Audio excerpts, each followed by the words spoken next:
ঢাকা শহর যেন এক বিশাল পাঁজরবদ্ধ ক্যানভাস, যেখানে রং আছে, ছায়া আছে, কিন্তু নিঃশ্বাস নেওয়ার মতো খালি জায়গা খুব কম। ভোরে শহর জেগে ওঠে গাড়ির হর্ন, রিকশার টুংটাং আর হাঁটার শব্দে। ফুটপাতের পাশে চায়ের স্টলে ধোয়া ওঠা কাপে দিন শুরু হয় আবার। ঘুমিন চোখে অফিস যাত্রী, বাসে উঠে হেলতে থাকা শিক্ষার্থীরা, আর মোবাইলে ডুবে থাকা একাকী কিছু কিছু মুখ। তবে এই শহর শুধুই ব্যস্ত নয়, এর ভেতরে আছে এক নীরব ভালোবাসার ছায়া। বিকেলের রাস্তাগুলো যেন ক্লান্ত ল্যাম্পপোস্টের নিচে দাঁড়িয়ে থাকা প্রেমিক যুগলদের দেখে। এক একটা অলিগলি যেন কারো স্মৃতির ডায়েরি প্রথম স্পর্শ। ভেজা বৃষ্টিতে হাতে হাত ধরা, কিংবা মুখ না ফুটে বলা কথাগুলো। বৃষ্টি হলে এই শহর আরও অন্যরকম হয়ে যায়। বাসার বারান্দাগুলোতে ঝুলে থাকা কাপড়গুলোও যেন থমকে যায়। ছাদে গিয়ে কুয়াশার মতো ফ্ল্যাটের ওপর দিয়ে তাকালে দেখা যায় দূরে কোথাও জ্বলছে কারো ঘরের আলো, যেন অপেক্ষার গল্প বলছে। আর রাত, ঢাকা শহরের রাত সবচেয়ে বেশি একাকী। হাজারো মানুষের ভিড়ে শহরটা হঠাৎ অনেক চুপচাপ হয়ে যায়। ভিড়ের মধ্যে কেউ একা হয়ে যায়, আবার সেই একাকিত্বের মধ্যেই হয়তো জেগে ওঠে অদ্ভুত কোনো টান, যেমন দীপ্ত টের পাবে খুব শিগগির। এই শহর কাউকে ভালোবাসা দেয় না মুখ ফুটে, কিন্তু গভীরভাবে জড়িয়ে ধরে চুপচাপ। বিকেলের দিকে দীপ্ত যখন কমলাপুর স্টেশনে নেমে ট্রেন থেকে পা রাখে, তখন শহরটা যেন ওকে এক পলকে গিলে ফেলতে চায়। মাথার ওপর গনগনে সূর্য, চারপাশে গাড়ির হর্ন আর মানুষের ভিড়ে একটা অচেনা চাপা শব্দ, যেন কারা যেন চিৎকার করছে আবার কাঁদছে একসাথে। ও ব্যাগটা কাঁধে তুলে নিঃশব্দে দাঁড়িয়ে থাকে, যেন শহরের শব্দের ভেতর থেকে ওর নিজের জন্য একটু চুপ খুঁজে বের করতে চায়। দীপ্ত দেখতে সাধারণ, কিন্তু চোখ দুটো অস্বাভাবিক রকম শান্ত, যেমনটা নদীর গভীর জলে হয় ভেতরে ঢেউ, বাইরে প্রশান্ত। গায়ের রং শ্যামলা হলেও পরিচ্ছন্ন। ঠোঁটের কোণে একটা অদ্ভুত হালকা হাসি ঝুলে থাকে, যেটা সবসময় ঠিক হাসি না, কখনো অবজ্ঞা, কখনো কৌতূহল। চোখে কাচের ফ্রেমের চশমা, আর গায়ে একটা হালকা নীল রঙের চেক শার্ট। গ্রামের ছেলে হলেও চালচলনে একটা নরম শহুরে ছোঁয়া আছে। ঢাকা ওর জন্য একদম নতুন, জন্ম আর বেড়ে ওঠা মফস্বলের ধুলোমাখা রাস্তায়, কিন্তু স্বপ্ন সবসময় ছিল শহরের আলোয় পা রাখার। এবার ঢাবির ভর্তি পরীক্ষা, সারা পরিবারের স্বপ্ন যেন ওর ব্যাগে করে এসেছে। এখানে মামার বাসায় উঠবে। ঢাকায় আরও কয়েকবার এসেছে, কিন্তু অনেক ছোটবেলায়। ওর মামার একটা মেয়ে আছে, কিন্তু সে বয়সে তার থেকে বড়। মেয়েটার নাম জয়শ্রী। দীপ্ত ভাবছে, ছোটবেলা থেকে যাকে দেখে এসেছে, কিন্তু বড় হয়ে কি সেটা আর আগের মতো থাকে? রিকশায় বসে সে জানালার বাইরে তাকিয়ে থাকে বিলবোর্ড, উঁচু বিল্ডিং আর চায়ের দোকানে দাঁড়িয়ে থাকা কিশোরদের দেখে। এই শহর হয়তো ওর মতোই, বাইরে ঠান্ডা, ভেতরে অস্থির। নতুন শহর, পুরনো সম্পর্ক, সব কিছুর মাঝখানে দীপ্ত নিজের মতো করে নিঃশ্বাস নেয়। জানে না এ নিঃশ্বাস একসময় প্রেমে বদলে যাবে কিনা। রিকশার সিটে বসে দীপ্ত দুহাত দিয়ে ব্যাগটা আগলে রেখেছিল। ঢাকার রাস্তাগুলোকে যেন সে গিলে নিচ্ছিল চোখ দিয়ে। সামনে যতদূর চোখ যায়, ফুটপাত জুড়ে ছোট ছোট দোকান, পুরনো দেয়ালে টাঙানো ছেঁড়া পোস্টার, ধুলা ঢাকা পথচারী, আর মাথার ওপর দিয়ে টানা তারের জট। একটা দোকানের সামনে কয়েকটা ছেলে দাঁড়িয়ে বিড়ি টানছিল। পাশে এক বুড়ো লোক কাগজে মুড়িয়ে শশা খাচ্ছে। দীপ্তর মনে হলো, এই শহরের প্রতিটা লোকের মুখেই লুকিয়ে আছে আলাদা করে একটা গল্প। রিকশা ধীরে ধীরে মোড় ঘুরছে। ট্রাফিক হালকা, বিকেলের রোদ গড়িয়ে পড়ছে রাস্তার গায়ে। আচমকা তার চোখ পড়ল রাস্তার পাশে দাঁড়িয়ে থাকা এক মেয়ের দিকে। হাতে ফাইল, চোখে ক্লান্তি, মুখে বাঁচার চেষ্টা। শহরটা যেন শুধুই পথ নয়, প্রতি বাঁকে লুকিয়ে আছে এক একটা মানুষে গড়া পৃষ্ঠা। হঠাৎ সামনে থেকে একটা সাদা রঙের প্রাইভেট কার বাঁক কেটে ঢুকে এলো তাদের রিকশার সামনে। রিকশাওয়ালা ব্রেক কষল জোরে। একটা বিকট শব্দ হলো। রিকশাটা একপাশে হেলে গেল। সামনের চাকা সামান্য বেঁকে গেল রাস্তার খাঁজে পড়ে। দীপ্ত নিজের শরীরটাকে সামলে নিয়ে সোজা হয়ে বসার চেষ্টা করলো। কপালে ঘাম জমেছে, মুখে বিস্ময়। এই আপা, একদম সামনে কইরা কাটলেন। 1 মিনিট দেরি হইলে উল্টে যাইতাম। প্রাইভেট কার থেকে একজন নামলেন। চোখে সানগ্লাস, পরিপাটি জামা, মুখে বিরক্তি। দীপ্ত অবাক হয়ে তাকালো। কিছু বলার আগেই গাড়ির দরজা খুলে তিনি সামনে এসে দাঁড়ালেন। গাড়ির দরজা খুলতে প্রথম যে জিনিসটা দীপ্তর চোখে পড়ল সেটা হলো একজোড়া পা হিল জুতো পরা, সাজানো ধুলোবিহীন। তারপর ধীরে ধীরে ওপরের দিকে তাকাতেই ধাক্কা খেল তার দৃষ্টি। একজন নারী, বয়স আনুমানিক 30, চোখে কালো ফ্রেমের বড় সানগ্লাস, ঠোঁটে হালকা মেরুন রং, পরনে ডার্ক নেভি ব্লু কামিজ আর মিলিয়ে পড়া সাদা প্লাজো। তার চেহারায় একটা তীক্ষ্ণ গঠন, মাথার চুল সামান্য খোলা, তবে বাঁধা ছিল হয়তো কিছুক্ষণ আগেও। তার মুখে মেকআপ ছিল, তবে অতিরিক্ত নয়, একটা পরিপাটির শৌখিনতা। কিন্তু সবচেয়ে বেশি চোখে লেগেছিল তার চোখের ভাষা, যেটা সানগ্লাসের ফাঁকেও দীপ্ত বুঝতে পারছিল এক ধরনের ক্লান্তি, বিরক্তি আর একটা ভেতরে জমে থাকা অস্থিরতা। তার গলার স্বর ছিল কড়া, কিন্তু কাঁপছিল না। অভ্যাসে রেগে গিয়েছিল, কিন্তু ভেতরে কোথাও সে যেন হঠাৎ চমকে উঠেছিল দীপ্তকে দেখে।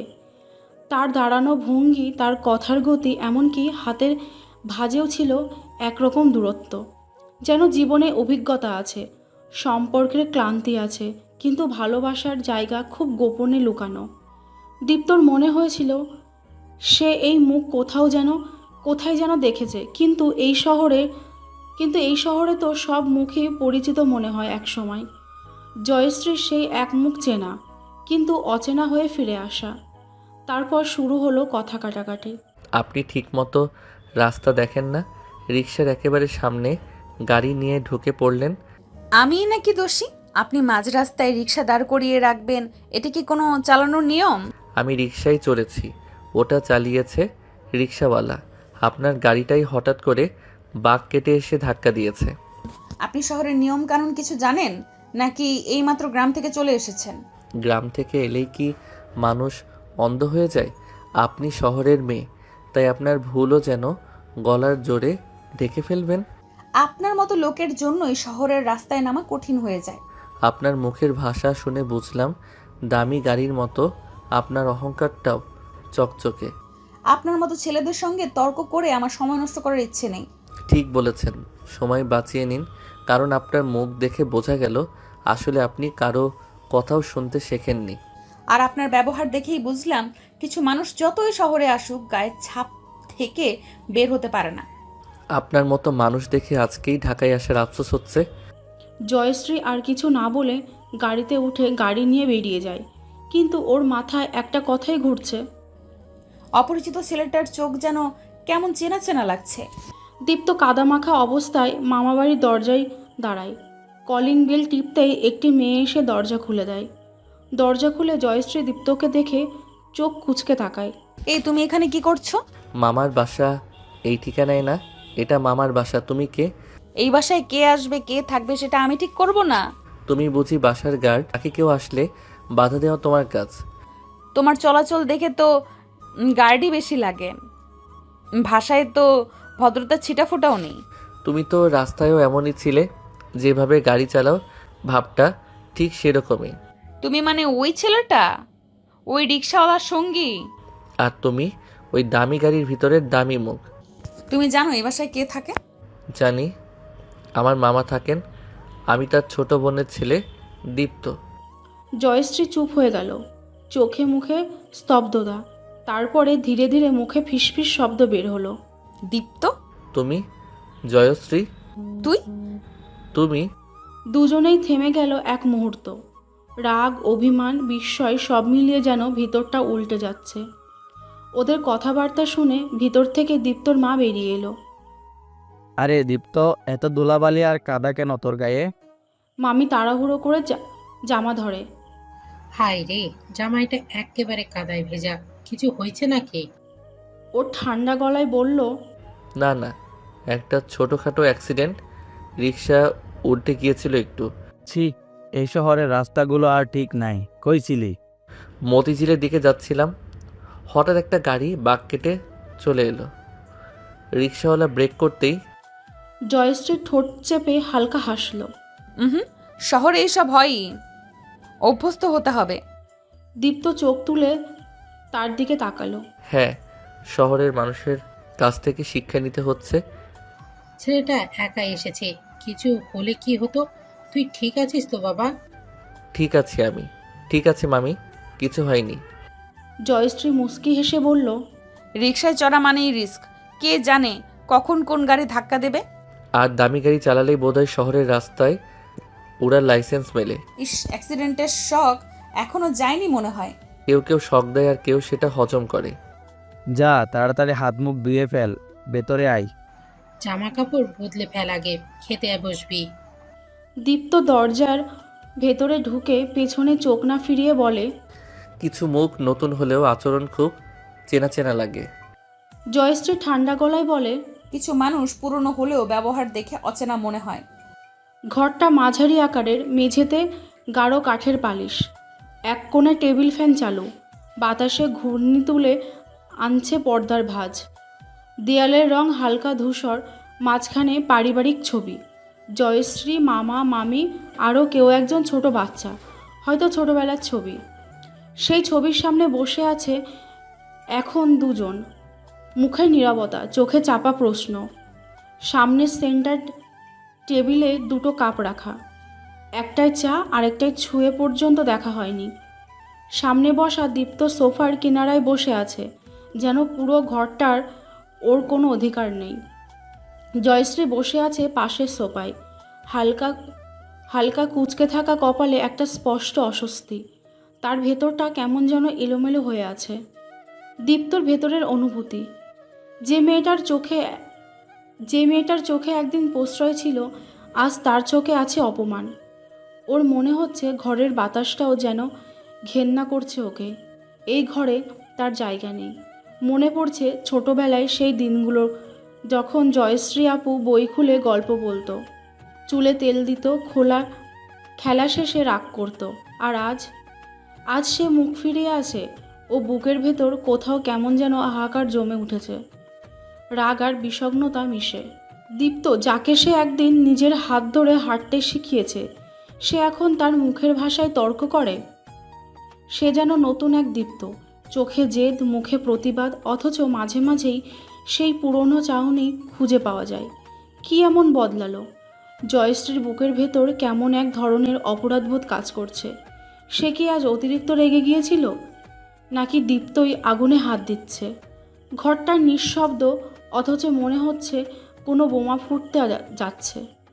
দুজনেই মুখে কিছু না বলে মনের ভেতর এক একটা কথা চেপে বসে আছে, আর সময় যেন দম আটকে বসে আছে মাঝখানে টেবিলের ওপর। কিছুক্ষণ চুপচাপ বসে থাকার পর মামা ঘরে ঢোকে। মামা হালকা হাসি দিয়ে বলে, কিরে, দুই ভাই বোন মুখ গোমরা করে বসে আছিস কেন? দীপ্ত মাথা নিচু করে। না মামা, কিছু না। আরে তুই কবে আসলি তা বললি না তো? আজ সকালে ট্রেনে এলাম। কই, তোর এক্সাম কবে? 2 দিন পর ঢাবির ভর্তি পরীক্ষা। এই 2 দিন পর? আর তুই একা একা শহরে এসে পড়েছিস? হ্যাঁ, শেষ সময় একটু রিভিশন করার জন্য আগে আসলাম। আহারে, ভয় লাগছে। আসলে হ্যাঁ, অনেক কিছুই এখনো ক্লিয়ার না। মামা জয়শ্রীর দিকে তাকায়। জয়শ্রী, তুই তো ফার্স্ট ক্লাস মাস্টার করলি, তোকে তো বলতে হয় না। জয়শ্রী ঠান্ডা গলায়, কি বলছো বাবা? এই 2 দিন দীপ্তকে একটু গাইড করে দে না, বিশেষ করে বায়োলজি আর ইংলিশ। তুই তো পড়িয়েছিস অনেককে, হুম, আর ও তো তোকে ছোটবেলা থেকেই চেনে। তোদের তো রিসেন্টলি আবার দেখা হয়েছে। জয়শ্রী চোখ নামিয়ে নেয়। আচ্ছা, চেষ্টা করব। দীপ্ত আস্তে বলে। দরকার নেই যদি অস্বস্তি হয়। জয়শ্রী হালকা হাসে। আমি দায়িত্ব পালনে বিশ্বাসী। এজন্যই তো জয়শ্রী আমার গর্ব। মামা চলে যায়। ঘরে আবার নিস্তব্ধতা নামে। ঘরের বাতাস হঠাৎ যেন ভারী হয়ে এলো। চোখের পলকে দীপ্ত চলে গেল কয়েক বছর পেছনে, একটা পুরনো দুপুর গ্রামে। মামার বাড়িতে। একটা পুরনো দুপুর গ্রামে মামার বাড়িতে। গাছের ছায়া জানালা দিয়ে পড়ছে খাতার পাতায়। দীপ্ত তখন পঞ্চম শ্রেণীতে পড়ে। হাতে পেন্সিল, চোখে ঘুম। সামনে বসে আছে জয়শ্রী। তখন কলেজে পড়ে। চুল বাঁধা, মুখে বিরক্তির ছাপ। অঙ্কটা করলি না এখনো? একবার করছিলাম, ভুল হয়েছে। সব সময় ভুল করবি? এই নিয়ে 3বার বোঝালাম তোকে। দীপ্ত ভয়ে মাথা নিচু করে, চোখে পানি আসার মতো হয়। আমি পারি না। জয়শ্রী চোখ বড় বড় করে বলে, এই তোকে না বলেছি পারি না বলা যাবে না। ওর কান ধরে দাঁড়া। দীপ্ত দুটো হাত মাথার পাশে তুলে দাঁড়িয়ে পড়ে। কান ধরে জয়শ্রী মুচকি হেসে বলে, দাঁড়া, তারপর খাবার দিব না। দীপ্ত এবার ভ্যা করে কেঁদে ফেলে। জয়শ্রী দাঁড়িয়ে যায়। ওর মাথার হাত রাখে, ওকে বুকের মধ্যে আগলে নেয়। ঠিক আছে, এবার বস, আবার বোঝাই। দীপ্ত চোখ মুছতে মুছতে মাথা নাড়ে। তুই পারবি জানিস। সত্যি? আমি থাকলে তোর কিছু হবে না। তুমি থাকবে তো? থাকবো না কেন? দীপ্ত হাত এগিয়ে দিয়ে বলে, তাহলে প্রমিস করো। প্রমিস। দীপ্ত একটু একটু করে হাসে। দূরে কুয়াশায় ভেসে আসা ঘুঘুর ডাক, বাতাসে পাকা জামরুলের গন্ধ, আর দুইজনের মাঝখানে সেই নির্ভরতার আলো। রাত নেমেছে। ঘরটা নিস্তব্ধ। ডাইনিংয়ের টেবিলের কোণে দুটো চেয়ার টেনে বসে আছে দীপ্ত আর জয়শ্রী। সামনে খোলা খাতাপত্র। কিছু প্রশ্ন ব্যাখ্যা করছে জয়শ্রী। জয়শ্রী মাথা নিচু করে বলছে নিয়মগুলো, অথচ চোখে মাঝে মাঝে থমকে যায়। পাশে বসা ছেলেটা আজ আর ছোট নেই। ওর কাঁধটা আগের থেকে চওড়া। চোখে একরকম জেদ আর আত্মবিশ্বাস। তবে চোখের পেছনে এখনও সেই পুরনো দীপ্তকে খুঁজে পাওয়া যায়, যার চোখে একসময় অগাধ বিশ্বাস ছিল আপুর ওপর। দীপ্ত বইয়ের পাতায় তাকিয়ে থাকলেও মন পড়াই নেই। তার চোখ চলে যায় পাশে বসা মেয়েটার দিকে। আজ তার মুখে তীক্ষ্ণতা থাকলেও কণ্ঠে এক ধরনের সাবলীলতা। জয়শ্রী যখন বোঝাতে গিয়ে কলম দিয়ে কিছু দাগ দেয়, তখন তার আঙুল দীপ্তর আঙুল ছুঁয়ে যায়। তখন যেন এক ঝলকে শরীর জেগে ওঠে দুজনের। কিন্তু কেউ মুখ তোলে না। মাথার ভেতর চলতে থাকে হিসেব। এই অনুভূতি কি? জয়শ্রীর ভেতরের গলায় কাঁপুনি চলে আসে। তাকে এত বছর পরে চোখের সামনে দেখে এমন অনুভব হবে সে কখনো ভাবেনি। ছেলেটা বড় হয়েছে, মুখে রাগ থাকলেও চোখে কেমন শান্ত একটা গভীরতা। তার বুকের ভেতর যেন ঝড় বয়ে যায়। সে কি এখনও শুধু ভাইয়ের চোখে তাকাবে দীপ্তর দিকে, নাকি কিছু ভিন্ন? অন্যদিকে দীপ্তর মনে একটাই প্রশ্ন। যে মানুষটা একসময় হাত ধরে অক্ষর চিনিয়েছিল, আজ তার মুখে এমন দূরত্ব কেন লাগে? আর সেই দূরত্ব কেন এতটা কষ্ট দেয়? দুজনেই কিছু বলছে না, অথচ তাদের চোখের ভাষায় একে অপরকে খুঁজে ফিরছে। আর সময় তার নিঃশব্দে দাঁড়িয়ে আছে দরজার পাশে, কিছু ঘটবার অপেক্ষায়। ঘরের বাতি মৃদু। আলোটা ঠিক দীপ্তর চোখের পাশে এসে পড়ে। সে একটু ঘাড় কাত করে নেয়। পাশে বসে জয়শ্রী, হাতে কলম, কণ্ঠে নরম ক্লান্তি। টেবিলের ওপর ছড়িয়ে ছিটিয়ে থাকা নোট, একপাশে জয়শ্রী হাতে লেখা শর্টস নোটস ফর অ্যাডমিশন, আরেক পাশে দীপ্তর লেখা এলোমেলো অক্ষরে ভরা। চোখে স্পষ্ট টেনশন। জয়শ্রী চুপচাপ বইয়ের পাতা উল্টাচ্ছিল। তারপর হঠাৎ কপাল কুঁচকে বলল, তুমি বায়োলজি এর সেল স্ট্রাকচার এখনো ভুল করো? দীপ্ত কাঁধ উঁচু করে হাসল। টেনশন ছিল, মনে থাকে না? না, টেনশন না, তুমি বরং পাতাটা পড়ো মন দিয়ে। দীপ্ত চোখ মেলে তাকালো। যদি কেউ মনই না রাখে তাহলে মন দিয়ে পড়বো কিভাবে? জয়শ্রী একটু থেমে যায়, দৃষ্টি সরিয়ে নেয় বইয়ে, কিন্তু মন পড়ে থাকে ওর কণ্ঠের দিকে। তুমি আগের মতো করা হও না এখন? আগের মতো তুমি নেই তো। দীপ্ত হেসে বলল, তাহলে আবার কেন পড়াতে বসলে? কারণ আমি চাই তুমি পারো। আমি চাই তুমি ঢাকা ইউনিভার্সিটিতে চান্স পাও। দীপ্ত ফিসফিস করে। আর আমি চাই তুমি আমার পাশে থাকো। জয়শ্রী কেমন যেন থেমে যায়, কলম হাতে ধরা, কিন্তু লিখছে না। তার চোখে জল আসার মতো হয়। সে গলা খাকারি দেয়। চুপ করো, এসব বলো না। বললে কি সব পাল্টে যায়? পাল্টে না, কিন্তু মনের ভেতর ঝড় ওঠে। দীপ্ত তার দিকে তাকিয়ে থাকে চুপচাপ। ঘরের বাতাস থমকে থাকে কিছু সময়। হঠাৎ বাইরে একটা বৃষ্টির শব্দ। জানালার কাছে টিপ টিপ করে জল পড়ছে। দীপ্ত জানালার দিকে তাকিয়ে বলে, শুনছো? জয়শ্রী মাথা নাড়ে। হ্যাঁ, অনেক দিন পর রাতে বৃষ্টি হলো। দীপ্ত ধীরে বলে। আমার ভিতরেও কিছু ভিজে যাচ্ছে। জয়শ্রী উঠে দাঁড়ায়, জানালার কাছে গিয়ে পর্দা সরায়। বাইরে ঝাপসা আলো, ভেজা পথ, আর ঠোঁট কাঁপে, কিন্তু কিছু বলে না, শুধু মনে মনে ভাবে, এটি কি সত্যি শুরু হচ্ছে নাকি এটাই একটা শেষ? সকালের আলো ঘরে ঢুকেছে জানালার ফাঁক গলে। বিছানার চাদরে এখনও দীপ্তর শরীরের গন্ধ লেগে আছে, যেন রাত্রির নিঃশব্দ স্বপ্নও তার ঘুম ভেঙে যেতে দেয়নি। দীপ্ত ধীরে উঠে বসে, চোখ কসলায়। তার মনে পড়ে কাল রাতে তারা কতটা কাছাকাছি এসেছিল, অথচ কেউ কিছু বলেনি। শুধু চোখে চোখ পড়েছিল কিছুটা বেশি সময়, আর সেটা বুকের ভেতর এখনও কেমন গরম হয়ে বাজছে। ও উঠে দাঁড়ায়, বাইরে বের হয়। ডাইনিং রুমে কেউ নেই, শুধু চায়ের কাপ রাখা টেবিলের এক কোণে। আরেক কোণ এখনও ভেজা, হয়তো জয়শ্রী বসেছিল কিছুক্ষণ আগে।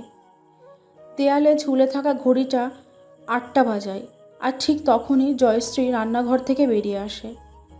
চুলে হালকা পানি, মুখে অল্প ক্লান্তি, কিন্তু দীপ্তর চোখে ও যেন আগের চেয়েও বেশি উজ্জ্বল। তোমার ঘুম ভালো হয়েছিল? দীপ্ত হালকা হেসে বলে। সাধারণ ঘুম, অসাধারণ স্বপ্ন। জয়শ্রী চোখ সরিয়ে নেয় ওর থেকে। তুমি এসব বলো না দীপ্ত।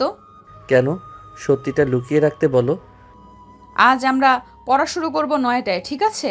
তুমি যা বলো আমি শুনবো। জয়শ্রী তার দৃষ্টি ফেরায় না, ও চলে যায় নিজের রুমে। কিন্তু দীপ্ত জানে ওর বুকের ভেতরেও এখন যুদ্ধ চলছে। দুজনেই বসে আছে, সামনে খোলা বই, কিন্তু কারো মন নেই পাতার দিকে। আলতোভাবে একটা প্রশ্ন করে জয়শ্রী। তুমি যদি চান্স না পাও কি করবে? তোমার জন্য কিছু রেখে যাব। মানে?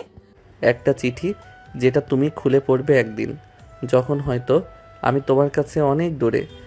জয়শ্রী থমকে যায়, তার কলম থেমে যায়, চোখ পড়ে দীপ্তর ঠোঁটে। তুমি এসব ভাবো কেন? কারণ যা ভাবছি সেটা বলা যায় না, কিন্তু না বলেও তো কিছু থামে না জয়শ্রী। সেই মুহূর্তে ঘরের জানালা দিয়ে আবার বৃষ্টি শুরু হয়। একটা দীর্ঘ নিঃশ্বাস ফেলে জয়শ্রী উঠে দাঁড়ায়।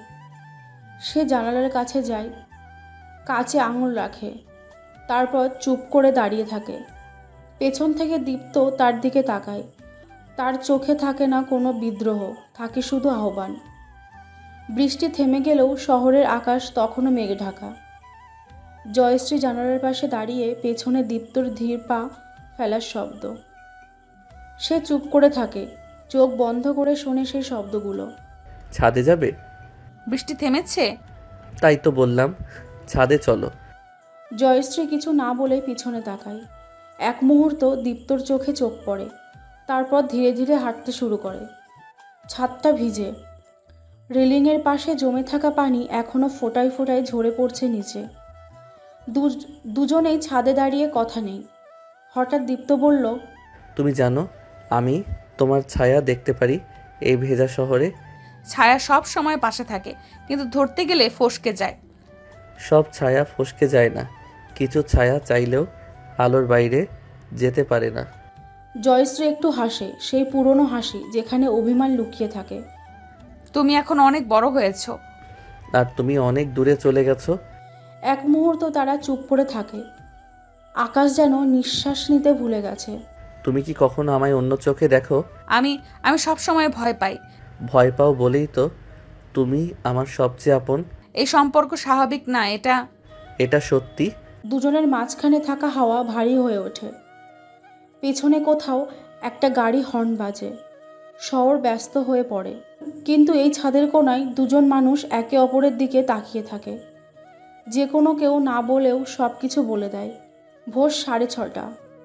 বাইরে এখনও আলো ঠিকমতো ফোটেনি। রান্নাঘর থেকে মৃদু শব্দ, ফ্যানের বাতাসে কাপড় দুলছে। জয়শ্রী আজ খুব সকালে উঠেছে, চুল বাঁধা, মুখে কোনো সাজ নেই, তবু ওর চোখে ক্লান্তির ছাপ নেই, যেন এক ধরনের অদৃশ্য প্রস্তুতি চলছে ভেতরে। সে রান্নাঘরে দাঁড়িয়ে সেদ্ধ ডিম, টোস্ট আর 1 কাপ চা তৈরি করে। চুপচাপ একটা ছোট টিফিনে কিছু শুকনো খাবারও ভরে রাখে। একটুখানি কেঁপে ওঠে ওর বুক। আজ দীপ্তের পরীক্ষা। ছেলেটা সব ভুলে গিয়ে শেষ রাতেও কিছু বলেছিল, যে কথাগুলো তার চেপে রাখা যায়নি। তবু আজ জয়শ্রী চুপ। সে নিজের হাতে সব গুছিয়ে রাখে, যেন দীপ্ত কিছু না বোঝে। তবু তার ভেতরে ঢেউ চলছে। যদি আজ না পারে, যদি এই শহর ওকে ছুঁয়ে না নেয়। ঘরের ভেতর দীপ্ত দরজা খুলে বের হয়। চোখে হালকা ঘুম, কিন্তু ভেতরে টেনশন। সামনে দেখতে পাই জয়শ্রী দাঁড়িয়ে, হাতে ব্যাগ, মুখে একরাশ মায়া। চা খাবে? দীপ্ত চমকে যায়। তুমি এত সকালে? তোমার জন্য। চা তো মাও কখনো বানিয়ে দেয়নি পরীক্ষার দিনে। আজ আমিই সব। দীপ্ত চুপচাপ তাকিয়ে থাকে, ও কিছু বলে না, কিন্তু হৃদয়ে শব্দ বাজে। আজ তুমি শুধু আমার জয়শ্রী না, আমার সব। কলম গুছিয়ে নিয়েছো? ID card? দীপ্ত মুচকি হেসে বলল, তুমি এত নার্ভাস কেন?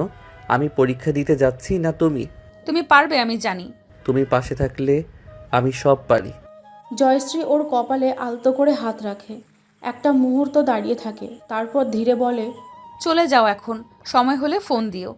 তুমি আমার জন্য দোয়া করো। জয়শ্রী চোখে পানি নিয়ে বলে, আমি প্রতিদিন করি। দরজার ফাঁক দিয়ে দীপ্ত বেরিয়ে যায়। পিছন ফিরে একবার তাকায়, দেখে জয়শ্রী দরজার ফ্রেমে দাঁড়িয়ে। চোখে জল নেই, কিন্তু মুখে সেই অদ্ভুত অভিব্যক্তি, যা একাধারে মায়া, দুশ্চিন্তা আর গোপন ভালোবাসায় মেশানো। দীপ্তর এক্সাম শেষে ক্লান্ত মুখ, আর সবার ভিড়ে ঠেলে দূরে দাঁড়িয়ে থাকা জয়শ্রী। হাতে খাবারের ব্যাগ, চোখে অপেক্ষার গভীর ছায়া। ঢাকা বিশ্ববিদ্যালয়ের গেট দিয়ে ধীরে ধীরে বেরিয়ে আসে ছাত্রছাত্রীরা। কেউ হেসে, কেউ মুখ ভার করে। এক একজন এক এক অনুভব নিয়ে বেরোয়, কিন্তু দীপ্তের মুখে শুধু একটাই অভিব্যক্তি, অভ্যন্তরীণ শূন্যতা আর একটা মুখ খোঁজার আকুলতা। তার চারপাশে কেউ নেই পরিচিতি। মোবাইল বের করে মেসেজ দেখতে যাবে, ঠিক তখনই চোখের কোণে কিছু একটা ধরা পড়ে। রাস্তায় দাঁড়িয়ে আছে একজন, হাতে একটা সাদা পলিথিন ব্যাগ, ভেতরে কলা, একটা পাউরুটি আর পানি। সাধারণ কিন্তু অসাধারণ মন থেকে আনা সে জয়শ্রী। চুল একপাশে তোলা, সালোয়ারটা বৃষ্টি ছোঁয়া। চোখে ক্লান্তি থাকলেও দীপ্তর দিকে তাকিয়ে একটুও কষ্ট ধরা দেয় না, বরং মুখে একটা নিঃশব্দ স্বস্তির ছাপ। তুমি এখানে? আমার মুখ দেখার জন্য। আমি তো কিছু বলিনি আসতে। তুমি কিছু না বললেও আমি বুঝি। দীপ্ত ধীরে এসে দাঁড়ায় ওর সামনে। এই শহরের শত শত মানুষের ভিড়ে, গাড়ির হর্ন আর গরম বাতাসের ভেতরেও তাদের মাঝখানে যেন তৈরি হয় এক নীরব কাছের ঘর, যেখানে শব্দ নেই, কিন্তু হৃদয়ের ভাষা অন্ধকারেও দেখা যায়। জয়শ্রী ওর হাতে খাবারের ব্যাগটা দেয়। খাও, সারাদিন তো কিছুই খাওনি। তুমি শুধু আমার জন্য এত করো কেন? কারণ তুমি আমার সবচেয়ে বড় অস্বীকার। দীপ্তর চোখে জল গড়িয়ে পড়ে। সে কিছু বলে না, শুধু ব্যাগটা হাতে নেয় আর মনে মনে ভাবে, এই মেয়েটার হাত ধরে যদি সারা জীবন হাঁটা যেত। রোদ, মেঘ, ভিড়ের ঢাকা শহর, আর তার মাঝখানে দাঁড়িয়ে থাকা দুইটা মানুষ, একটা নিষিদ্ধ ভালোবাসার শুরুতে। ঢাকা শহর আজ ক্লান্ত এক শরতের দুপুরে ঢাকা। রাস্তায় গাড়ির হালকা শব্দ, কাচের দোকানগুলোর জানালায় আলো পড়ে ছায়া তৈরি করে। জয়শ্রী আর দীপ্ত পাশাপাশি হাঁটে, ধীরে, নিঃশব্দে। দুজনের মাঝে সামান্য ফাঁকা জায়গা, কিন্তু মন মানছে না সেই ফাঁকা দূরত্বকে। তারা মাঝে মাঝে একে অপরের দিকে তাকায়, পৃথক, আলাদা কিছু বলতে চায়, কিন্তু ভাষা যেন হারিয়ে গেছে সেই বৃষ্টির রাতে। ফুটপাতে হকারের দোকানে দাঁড়ায় জয়শ্রী, হাতে একটা ছোট কাচের চুড়ি তুলে নেয়, কিছুক্ষণ ঘোরায় আঙুলে। দীপ্ত ওর দিকে তাকায়, ওর চোখে যেন ঝিলিক খেলে যায়। কোনো কথা বলে না সে, শুধু দেখে। রাস্তায় একটা বাচ্চা ছেলে হেসে ছুটে যায়। দুজনের চোখ সেখানে পড়ে। হাসতে চায় তারা, কিন্তু ঠোঁট পর্যন্ত আসা হাসি গলায় আটকে থাকে। তারা বইয়ের দোকানে ঢোকে। একটা পুরনো বই হাতে তুলে নেয় জয়শ্রী, মলাটে লেখা, এই হলো ভালোবাসা। দীপ্ত পেছন থেকে দেখে, কিছু বলার মতো করে নিঃশ্বাস ফেলে, কিন্তু আবার চুপ হয়ে যায়। দুপুর গড়িয়ে বিকেল নামে। তারা সায়েন্স ল্যাব থেকে হাঁটতে হাঁটতে চলে আসে ধানমন্ডির লেকে। পানির ওপরে ভেসে থাকা পাতা, বাতাসে পাতার কাঁপুনি, সব কিছু যেন তাদের মনেরই প্রতিবিম্ব। একসময় জয়শ্রী বসে পড়ে লেকের ঘাটে। দীপ্ত পাশে এসে বসে, ওদের মাঝখানে হালকা বাতাস, কিন্তু দুজনের শরীরে তাপ নেই। তাপ সেই বাতাসকেও কাঁপিয়ে তোলে। জয়শ্রী পায়ের আঙুলে পানি ছোঁয়ায়। দীপ্ত তাকিয়ে থাকে। ওর চোখে সেই মেয়েটা যে তাকে একদিন কান ধরে দাঁড় করিয়েছিল, আর আজ যার চোখে সে নিজেকে খুঁজে পায়। পাখির ডাকে দূরে সূর্য রক্তিম আকাশে ডুবে যায়, আর সেই সময়ের ছায়ায় তারা দুজনেই বোঝে তারা আর আগের মতো নেই। এই সম্পর্ক এখন আর নামহীন নয়, এই ভালোবাসা এখন আর ভুল নয়, এটা তারা নিজেরাই হয়ে উঠেছে। যেন এই জায়গাটায় এসে মায়া ছুঁয়ে যাচ্ছে তাদের হৃদয়ের গভীরতম জায়গায়। একটা রাত যেখানে দুজন মানুষ প্রেমের স্বীকারোক্তির মুখোমুখি, কিন্তু শেষ মুহূর্তে পা পিছিয়ে আসে ধর্ম, সম্পর্ক, ভয়, পাপবোধ। সব মিলিয়ে ভেতরে এক ধরনের জ্বলন্ত দ্বিধা। রাত অনেকটাই গভীর। বাইরের সিটি সাইলেন্সে মোড়া। শুধু মাঝে মাঝে দূর থেকে ট্রেনের হুইসেল ভেসে আসে। ঘরের বাতি নিভে গেছে প্রায় সব কটাই, শুধু দীপ্তর ঘরের হালকা আলো। সেই টেবিলের সামনে বসে একটা কাগজে কী যেন লিখছে। বারবার কাটছে, থামছে, কাঁধে হাত দিচ্ছে, যেন নিজের মনের কথাকে ঠিক ধরতে পারছে না। হঠাৎ দরজায় ধীর শব্দ, ঠক ঠক। কে? কোনো উত্তর নেই। সে ধীরে উঠে দরজা খুলে দেখে জয়শ্রী দাঁড়িয়ে, চুল খোলা, চোখে ভেজা ভাব, মুখে কোনো কথা নেই, কিন্তু দৃষ্টিতে আশা, ভয়, ঘৃণা, মায়া সব একসাথে গাঁথা। দুজনের মাঝে দাঁড়িয়ে থাকে অদৃশ্য একটা প্রাচীর। জয়শ্রী ধীরে ঘরে ঢোকে। দীপ্ত চুপচাপ সরে যায় পাশে। কেউ কিছু বলে না। একটা মুহূর্ত, আরেকটা মুহূর্ত। জয়শ্রী চেয়ার টেনে বসে, চোখ নামিয়ে রাখে। দীপ্ত তার পাশে দাঁড়িয়ে নিঃশ্বাস ফেলছে ভারী হয়ে। হঠাৎ জয়শ্রী মুখ তোলে, চোখের জল টলমল করছে। আমি জানি তুমি কিছু বলতে চাও। তুমি জানো আমি কি অনুভব করি? জানি, কারণ আমার ভেতরেও সেই একই আগুন। এক মুহূর্ত দুজনের চোখে চোখ পড়ে, দূরত্ব কমে আসে, নিঃশ্বাস গরম হয়। দীপ্ত ধীরে এগিয়ে যায়। তাদের মাঝে থাকা নৈতিকতার সব সীমা যেন এক মুহূর্তে মিলিয়ে যায়। হাত বাড়ায় দীপ্ত, জয়শ্রীর কাঁধ ছোঁয়ায়, কিন্তু জয়শ্রী হঠাৎ থেমে যায়। জয়শ্রী ফিসফিস করে বলে, না, এটা পাপ। সে উঠে দাঁড়ায়, চোখের জল মুছে ফেলে। তুমি আমার মনের ভেতর থেকে জায়গা নিয়েছো দীপ্ত, কিন্তু এই শরীর, এই সম্পর্ক, এই সমাজ, সব কিছু এখনো আমাদের মানে না। দীপ্ত কিছু বলতে চায়, কিন্তু তার গলা শুকিয়ে আসে। জয়শ্রী চোখ নামিয়ে বলে, ভালোবাসা সবসময় ছুঁয়ে যেতে হয় না, কিছু ভালোবাসা শুধু অনুভবেই জেগে থাকে। সে ধীরে দরজার দিকে যায়, একবার পিছন ফিরে তাকায়। তার চোখে সেই অনন্ত অভিমান, যে অভিমানে প্রেম ডুবে থাকে কিন্তু ঠোঁটে আসে না। দরজা ধীরে বন্ধ হয়। দীপ্ত দাঁড়িয়ে থাকে নিঃশব্দে, নিঃশ্বাস ভারী করে। আর রাতটা সাক্ষী হয় একটা অসমাপ্ত স্বীকারোক্তির, একটা পাপবোধের ভেতর আটকে থাকা চিৎকারের। আলোর রেখা জানালার পর্দা ছুঁয়ে এসে পড়ে বিছানায়। জয়শ্রী ধীরে ধীরে চোখ মেলে, পাশ ফিরে থাকে। দীপ্তর দরজাটা হালকা খোলা। সে উঠে দাঁড়ায়, পায়ে স্যান্ডেল গলিয়ে ধীরে ধীরে ও ঘরের দিকে এগিয়ে যায়। দরজায় দাঁড়িয়ে ঠান্ডা বাতাসের মতো এক অনুভব ছুঁয়ে যায় তাকে। খালি বিছানা, চাদর গোছানো নেই, বালিশে আরাম মাখা ভাঁজ, টেবিলের ওপর শুধু একটা সাদা কাগজ ফাঁকা। তার বুক ধক করে ওঠে। সে কি কিছু না বলেই কোথায় গেল দীপ্ত? সে দ্রুত ছুটে যায় বারান্দার দিকে, তারপর ডাইনিং রুমে, কিন্তু কোথাও নেই দীপ্ত। ঠিক তখনই রান্নাঘর থেকে মামামামি আসে। আমার ভাইপো কোথায় গেল জয়শ্রী? সকাল সকাল দরজা খুলে বাইরে বেরিয়ে গেলে, কিছু না বলে, এমন ব্যবহার ঠিক নয়। জয়শ্রী কিছু বলতে পারে না। ওর মুখে কোনো কথা আসছে না, শুধু বুকটা ধীরে ধীরে ভারী হয়ে যাচ্ছে। তুমি তো ওকে দেখাশোনা করছিলে জয়শ্রী, তোমারই তো খেয়াল রাখা উচিত ছিল ও কোথায় যাচ্ছে, কেন যাচ্ছে।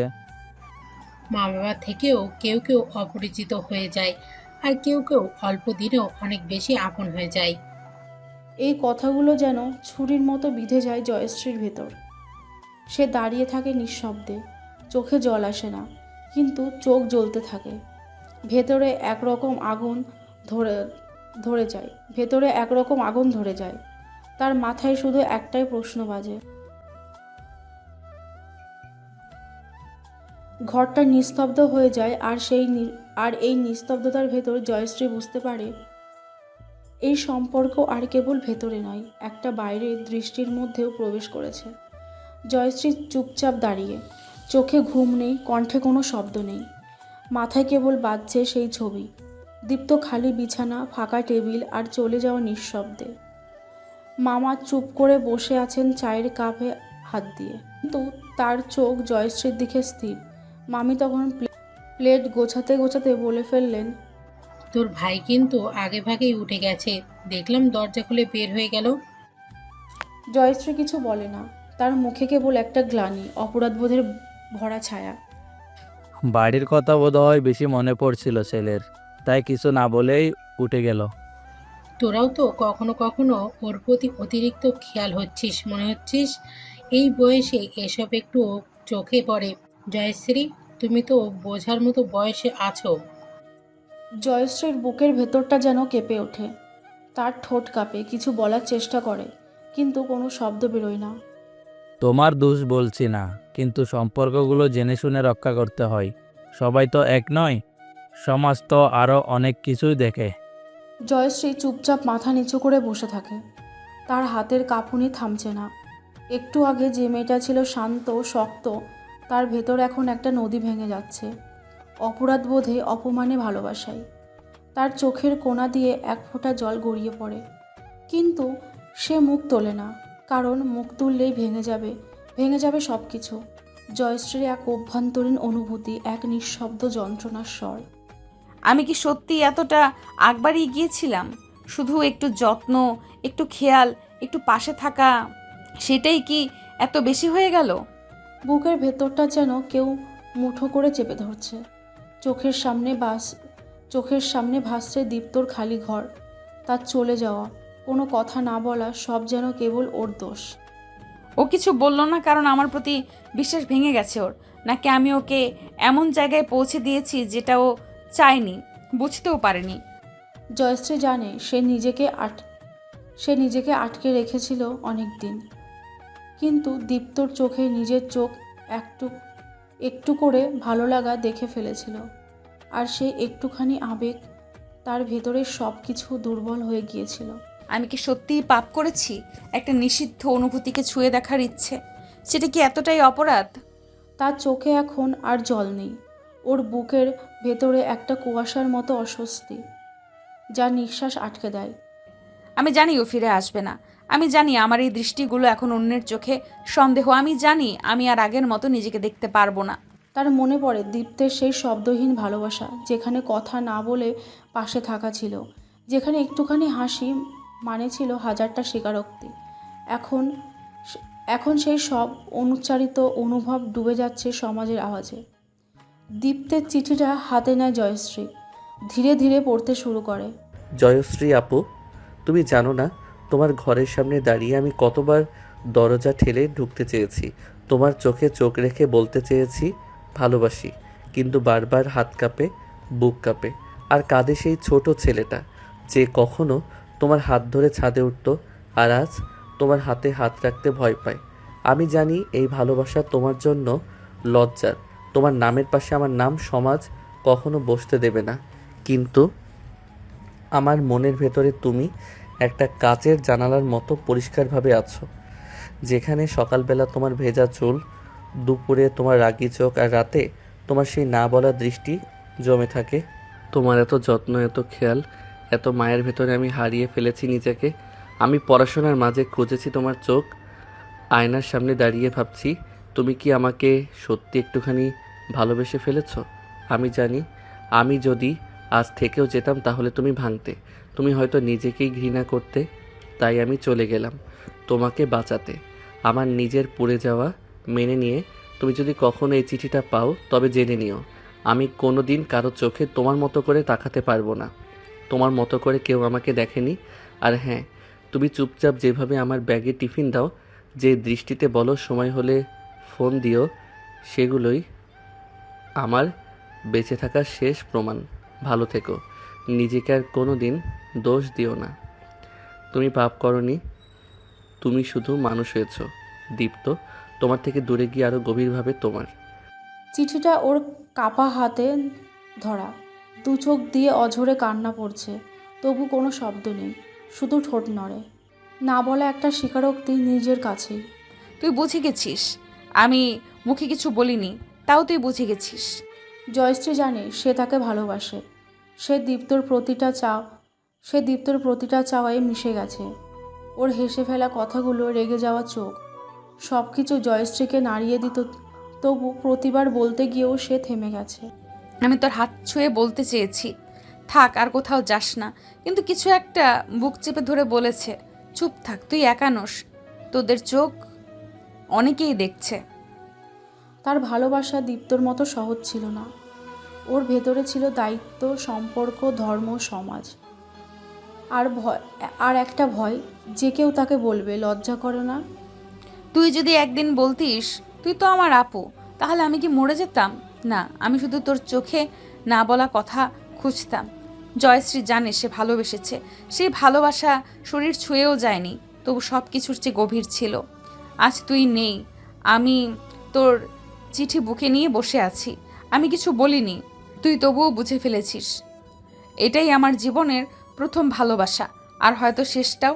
তার মুখে কেউ কখনো শুনবে না সেই 3টা শব্দ, কিন্তু সে চিঠিটার ওপর মাথা রেখে কাঁদে, আর মনের ভেতর হাজারবার বলে, ভালোবাসি দীপ্ত, ভালোবাসি, কিন্তু বলতে পারি না। বাসটা নীলক্ষেত ছাড়িয়ে মোহাম্মদপুরের দিকে যাচ্ছে। সিটের পাশে জানালাটা হালকা খোলা, বাইরের ধুলোবালি, বাতাস, রোদের ঝলক, সব কিছুর ভেতর দিয়ে এগোচ্ছে সময়। দীপ্ত বসে আছে একেবারে জানালার পাশে, কানে হেডফোন নেই, তবু মাথায় একটা গান বাজছে। তুমি পাশে থাকো আর না থাকো, আমি তো তোমার ভেতরেই থেকে গেছি। ওর চোখে জল নেই, কিন্তু চোখের নিচে গভীর কালি, একটা রাতের জাগা কান্না চেপে রাখা চোখের। আমি চলে যাচ্ছি, অথচ ও জানেই না আমি কোথায় যাচ্ছি। আমি ওকে বলিনি, কারণ বললে ও হয়তো কিছু একটা বলতো, আর আমি থাকতাম। তার বুকের ভেতরে একটা লম্বা শ্বাস জমে আছে, যেটা সে ছাড়তে পারছে না। প্রতিটা মোড় ঘোরার সময় তার মনে হয় বাসটা থামুক, জয়শ্রী এসে দরজায় দাঁড়াক, চোখে চোখ পড়ুক, সে বলুক ফিরে আয়, কিন্তু বাস শুধু এগোয়, আর শহর পিছিয়ে যায়, আর তার সাথে পিছিয়ে যায় ভালোবাসার একটা অসমাপ্ত অধ্যায়। দীপ্ত চোখ বন্ধ করে সে দেখে জয়শ্রী হেসে বলছে, সময় হলে ফোন দিও। সে দেখে জয়শ্রী বলছে, এটা পাপ। তার মন বলে, তুই যদি জানতি আমি কি পরিমাণে তোকে ভালোবাসি, তাহলে হয়তো পাপও তুই ছুঁয়ে ফেলতে চাইতি। বাসটা ধীরে ধীরে মিরপুরের দিকে যায়। নতুন শহর, নতুন চেনা অচেনার মুখের দিকে দীপ্ত এগিয়ে যাচ্ছে, কিন্তু তার ভেতরের সব রাস্তা একটাই ঠিকানা খোঁজে, জয়শ্রী। বাসটা মিরপুর 10 পেরিয়ে ধীরে চলছিল। বাইরে হালকা গুড়ি গুড়ি বৃষ্টি শুরু হয়েছে, জানালার কাছে বিন্দু বিন্দু জল জমে যাচ্ছে। দীপ্ত ত্রন্দাচ্ছন্ন, চোখের পাতায় এখনও ভাসছে জয়শ্রীর মুখ। সে ভেবেই চলেছে, আমি কি ঠিক করলাম? চলে যাওয়া মানে কি ভালোবাসা শেষ? হঠাৎ বাসের সামনে দিয়ে ছুটে এলো একটা বাইক। ড্রাইভার ব্রেক চাপলো জোরে। এক মুহূর্ত বাসেই ছিল দীপ্ত। ধাক্কা লেগে শরীরটা অজান্তে নড়ে চমকে উঠল সে। চোখ খুলতেই তার সামনে ঝাপসা আলো আর ছড়িয়ে থাকা ধোঁয়ার মিশ্রণে অজানা গুঞ্জন। বাসের ভেতরে একদম শান্ত নয়, সবাই চিন্তিত। কেউ কেউ চিৎকার করছে, কেউ সাহায্যের হাত বাড়াচ্ছে। দীপ্তর বুক ধীরে ধীরে ওঠানামা করছে, কিন্তু হঠাৎ দুর্বলতা বোধ হচ্ছে। পায়ে যেন জোর নেই, ঠোঁট কাঁপতে শুরু করলো, মন কাঁপছে। শরীরের এক কোণে হালকা ব্যথা জাগলো, মাথায় একটু ঘোরা, চোখ ঝাপসা, মনে হলো পৃথিবী ঘুরে যাচ্ছে। সে চুপচাপ বসে থেকে নিজের মধ্যে লড়াই করছে, বুঝতে চাইছে কি হলো, কি করণীয়। মনের গভীরে ভয় আর উদ্বেগ জাগছে। জয়শ্রী ঠিক আছে তো? ও কি ঠিক আছে? ওর নামটাই বারবার মনে গর্জন করছে। মুখ থেকে চুপচাপ ছিটকে যাচ্ছে, হাত কেঁপে কেঁপে বসে আছে। নিজের ওপর নিয়ন্ত্রণ হারানোয় তীব্র ইচ্ছে বোধ করছে। বাসের বাইরে ভিড় বাড়ছে, কেউ কেউ সাহায্য করতে ছুটে আসছে, কিন্তু দীপ্ত কানে কানে কেবল শুনছে নিজের হারানো নিঃশ্বাসের শব্দ আর জয়শ্রীর মিষ্টি কণ্ঠস্বরের স্মৃতি। সে জানে এখন আর কিছু বলার সময় নেই। এখন তার একটাই কামনা জয়শ্রীর কাছে ফিরে যাওয়ার। ধীরে ধীরে চোখ বুজে নেয় দীপ্ত, মনে মনে বলে, আমি বাঁচবো, ওর জন্য বাঁচবো। আবারও শুরু হলো জীবনের সেই কঠিন লড়াই, যেখানে হার মানার কোনো জায়গা নেই। হাসপাতালে ঢোকার সাথে সাথেই বাতাস বদলে গেল। ঝাঁকে ঝাঁকে মানুষ, চিৎকার আর কান্নার শব্দে ভর্তি করিডর। সবাই নিজের কোনো না কোনো প্রিয়জনের খোঁজে ছুটছে। রক্তমাখা মোছা কাপড়, ভাঙা চুল, অজ্ঞান লোকজন আর ছিন্ন মূল জীবন, সব মিলিয়ে এক অবর্ণীয় বিশৃঙ্খলা। ডাক্তাররা তড়িঘড়ি কিছু পরীক্ষা চালাচ্ছে, কেউ হতাশ চোখে বাইরে অপেক্ষা করছে, কেউ বা দ্রুত হাসপাতালের ভেতর ছুটে যাচ্ছে। দীপ্ত কোথায়? এই মিশ্রণের মধ্যে তার অবস্থা বোঝা অসম্ভব। মামা মামি একে অপরের হাত ধরে দাঁড়িয়ে চোখ মেলে অপেক্ষা করছে কিছু খবরের জন্য। ডাক্তার আসেন, কপালে ভাঁজ ফেলে, কিন্তু স্পষ্ট কিছু বলে না, শুধু একটা কথা, সব কিছু এখনও নিশ্চিত নয়, আশা রাখা দরকার। এভাবে হাসপাতালের হট্টগোলের মধ্যে দীপ্ত জীবিত নাকি মৃত কেউ নিশ্চিত হতে পারছে না। মনগুলো বিষাদের মাঝে অনিশ্চয়তার অন্ধকারে ঢাকা। তখন জয়শ্রী একা, হৃদয়ে শূন্যতার ভেতরেও আঁকড়ে ধরে সেই একটুকু আশা। তুই বাঁচবি দীপ্ত, তোর হাত আমি ছাড়বো না। ওর ঢোকার সাথে সাথেই দীপ্তর মা বাবা এসে হাজির হলেন, তাদের চোখের বেদনায় মিশ্রিত আতঙ্ক। জয়শ্রী কাঁপতে কাঁপতে তাদের দিকে তাকালো, মনে একরাশ শূন্যতা আর অবিশ্বাসের পাতলা দেয়াল ভেঙে পড়তে লাগলো। তার বুক যেন পাথর হয়ে গেল, শব্দ গলায় আটকে যায়, চোখের জলে মুখ ভিজে ওঠে। মৃদু কাঁপতে কাঁপতে সে বলতে পারল না কিছু, শুধু দাঁড়িয়েছিল, চোখে গজগজ করে অশ্রু। বাবা মা চেষ্টা করলো তাকে শান্ত করতে, কিন্তু জয়শ্রীর মনে একটাই কথা ঘুরপাক খাচ্ছিল, এই মৃত্যু কি সত্যি? এই শূন্যতা কি আর ভরাট হবে? জয়শ্রী দাঁড়িয়েছিল পাথরের মতো স্থির, ভেতরে বিস্ফোরণ, তবু মুখে কিছুই প্রকাশ পায়নি। একটু পর ও হঠাৎ কেঁদে ফেলল, একটা শূন্যতার কান্না, যা বলে দেয় ভালোবাসার গভীরতা আর হারানোর বেদনা একসাথে। হাসপাতালে করিডোরে তারা হুড়োহুড়ি শুরু হলো। একজন মানুষ এসে জানালেন, দীপ্তিকে খুঁজে পাওয়া যাচ্ছে না, ও আইসিইউতে নেই, এখন মর্গে দেখতে হবে। জয়শ্রী চোখ পাথরের মতো ঠান্ডা হয়ে গেল। হঠাৎ হৃদয় একটা গভীর শূন্যতায় ডুবে গেল। মুখ থেকে কোনো শব্দ বেরোলো না, শুধু চোখের জলে ভেসে উঠল সমস্ত বেদনা। মামা মামি একে অপরকে ধরে রাখার চেষ্টা করলেও সবাই জানে এই কথা কতটা নির্মম। জয়শ্রী দাঁড়িয়েছিল, সময় যেন থমে গেছে, মরুর মতো শান্ত, কিন্তু ভেতরে আগুন, অন্তর থেকে ওঠা এক নীরব চিৎকার। এই মুহূর্তে বুঝতে পারছিল কেউ না, দীপ্ত বেঁচে আছে নাকি নেই। সত্যি সত্যি এটা খুঁজে পাওয়া এক কঠিন ব্যাপার হয়ে দাঁড়ালো। জয়শ্রীর চোখের পানি হঠাৎ বন্যা হয়ে বয়ে পড়ল। সে একেবারে কাঁদতে শুরু করলো। তার কান্না কেবল তার নিজের নয়, সে যেন পুরো হাসপাতালের নিস্তব্ধতাকেও ভেঙে দিয়েছে। আমি তোকে হারাতে পারি না দীপ্ত, আমি তোকে ছেড়ে যেতে পারি না। জোরে চিৎকার করে গলায় তার সুর কাঁপছিল। জোরে চিৎকার করে গলায় তার সুর কাঁপছিল। হাসপাতালের করিডোরে হাহাকার উঠল, সবাই অবাক হয়ে তাকিয়ে রইল। এই সুনামের শান্ত ভদ্র জয়শ্রী এখন যেন একদম পাগল মেয়ের মতো বয়ে যাচ্ছে। তার পাগলামির মধ্যে ছিল একটাই সত্যি, ভালোবাসা, বেদনা আর অপার একাকিত্বের মিলন। লোকজন চুপচাপ, কেউ কেউ অশ্রু মুছল, কেউ কেউ হাত জোর করে তার জন্য প্রার্থনা করল। এই মুহূর্তে হাসপাতালের অচেনা কোণায় জয়শ্রীর পাগলামির গান সবার হৃদয় ছুঁয়ে গেল। হাসপাতালের করিডোরে বাতাস ভেঙে যায় এক আকস্মিক শব্দে। দরজায় হাতল চেপে কিছুক্ষণ গড়াগড়ি খেয়ে একজন ধূসর অবস্থায় থাকা মানুষ হঠাৎ দরজা খুলে ঢুকে পড়ল। সবাই থমকে গেল, কান্না থেমে গেল। মুহূর্তেই করিডোরের সমস্ত আলো যেন দীপ্তর দিকে ঝলমল করতে লাগলো। দীপ্ত, যার শরীরে এখনও দুর্বল, মাথায় ব্যান্ডেজ, মুখে ক্লান্তির ছাপ, তবু চোখে অদ্ভুত এক জীবনের আগুন জ্বলছে। তাকে দেখে সবাই অবাক। কেউ বিশ্বাস করতে পারছে না। এটা কি সত্যিই সে? জয়শ্রী, যিনি এতক্ষণ চোখের জলে ভাসছিলেন, কাঁদতে কাঁদতে হঠাৎ উঠে দাঁড়ালেন। তার হাত শিথিল, বুকের স্পন্দন অবিশ্বাস্যভাবে দ্রুত। তার চোখের জলে ভেজা মুখ একটাই শব্দ, তুই ফিরে আসলি? মুখে শুধু একটাই শব্দ। দীপ্ত ধীরে ধীরে হাঁটতে থাকলো জয়শ্রীর দিকে। তার হাত কাঁপছে, কিন্তু স্পর্শটা জোরালো, আবেগে ভরা। সে বলল, আমি ফিরেছি তোমার জন্য জয়শ্রী, আমি ফিরেছি। জয়শ্রী আর নিজেকে ধরে রাখতে পারল না। আঁখি ঝরল সুখের অশ্রু, তাকে জড়িয়ে ধরে বলল। আমি তোকে কখনো হারাতে চাইনি, কখনোই।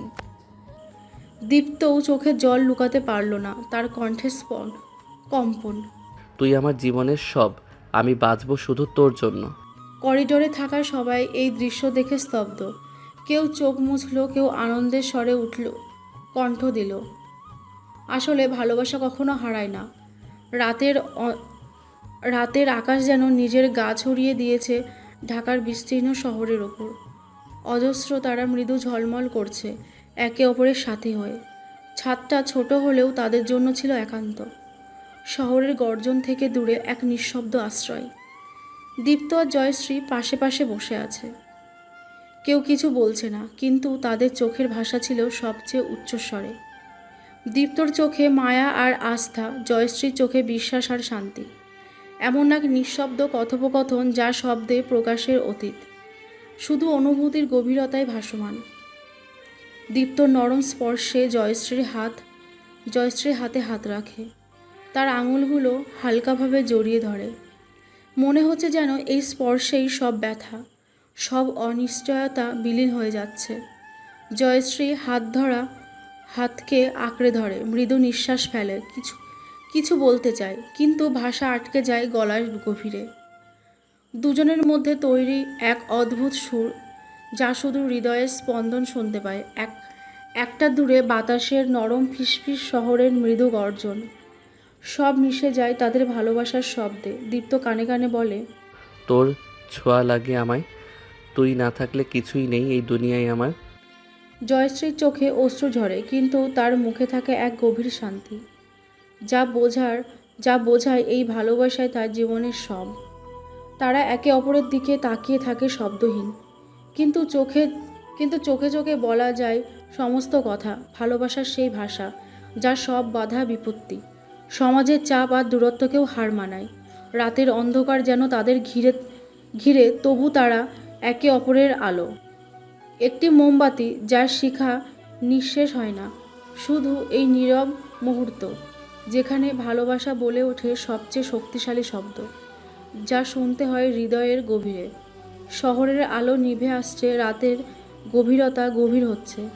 ছাদের কোণে বসে দীপ্ত আর জয়শ্রী একে অপরের দিকে তাকিয়ে আছে। দীপ্ত একটু দ্বিধার সুরে কিন্তু দৃঢ় কণ্ঠে বলল, জয়শ্রী, আমি তোমাকে অনেক দিন ধরে ভালোবাসছি। তুমি ছাড়া আমার জীবন অসম্পূর্ণ। তোমার সঙ্গে থাকতে চাই সারা জীবন। জয়শ্রী চোখে মেলে উঠল, মুখে এক মিষ্টি হাসি ফুটল। সে হাত বাড়িয়ে দীপ্তের হাত ধরল। দীপ্ত, আমিও তোমায় ভালোবাসি। তুমি আমার জীবনের সব থেকে বড় উপহার। আমাদের এই ভালোবাসা যেন কখনো শেষ না হয়। দুজনের চোখে ঝলকানি, হৃদয়ে এক নতুন আশা জাগে। বাতাস বয়ে যায় মৃদু, শহরের দূরের আওয়াজ যেন সঙ্গীত হয়ে ওঠে।